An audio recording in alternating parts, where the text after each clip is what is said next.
கைய புள்ள இது கொடுக்குறீல்ல, என்ன அப்பா அத்தா சொத்தவத்தை கொடுக்குறியா இல்ல எங்க அப்பா திட்டத்தை எடுத்து கொடுக்குறியா? கேள்வி ஒரு தடவை. 8000 ரூபாய் டோக்கன்ல கொடுக்கிறாரு ஐயா ஸ்டாலின். என்னடா கர்ணமக ராசா, ராஜராஜ சோழன், ராஜேந்திர சோழன் பரம்பரை சொத்தவத்தை கொடுக்கிறாரு.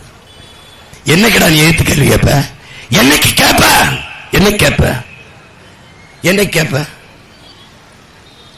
என்னைக்கு ஃப்ரிட்ஜ் வாங்கி தர்றாங்க நமக்கு இலவசம், வாங்கும்போது அவனுக்கும் கம்பெனியில் அந்த நிறுவனத்தில் இலவசமா கொடுத்துருவானா? காசு கொடுக்கணும்ல. அது எங்கிருந்து எடுப்ப? எங்கிருந்து கொடுப்ப? எனக்கு தானே எடுப்ப. எப்படி எடுப்ப? தவிர்க்க முடியாத தேவையா இருக்கிற மின் கட்டணத்தை உயர்த்துவ, சொத்து வரியை உயர்த்துவ, பத்திரப்பதிவு கட்டணத்தை 10 மடங்கு உயர்த்துவ, அத்தியாவசிய உணவத்தை அரிசி பருப்பு பால் முட்டையில ஏத்துவ. தெரியாதா? என்ன கூட்டம் இது?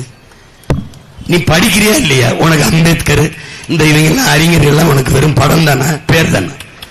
அவர் தான் சொல்றாரோட அறிவை தேடி ஓடுங்கள், நாளைய வரலாறு உங்கள் நிழலை தேடி ஓடி வரும். ஒரு தடவை ஓடுறா மாசத்துன்னு சொல்றான்டா. நீ உன் முன்னவர்களோட நட்பு பாராட்ட விரும்புறியா? அவனோட ஃப்ரெண்ட்ஷிப் வச்சுக்க விரும்புறியாடா? போடா லைப்ரரி இருக்கின்றான், நூலகத்துக்கு போடா. அங்கதான்டா மார்க்ஸ் இருக்கிறான், அங்கதான்டா லெனின் இருக்கிறான், அங்கதான்டா இங்கர்சால் இருக்கான், ஏங்கல்ஸ் இருக்கான், சாக்ரட்டிஸ் இருக்கான். போடா அப்படின்னு அவனை போய் படிச்சு அவனோட நட்பு வச்சுக்கடா, சிநேகம் வச்சுக்கடா. தேடு, அறிவை தேடு.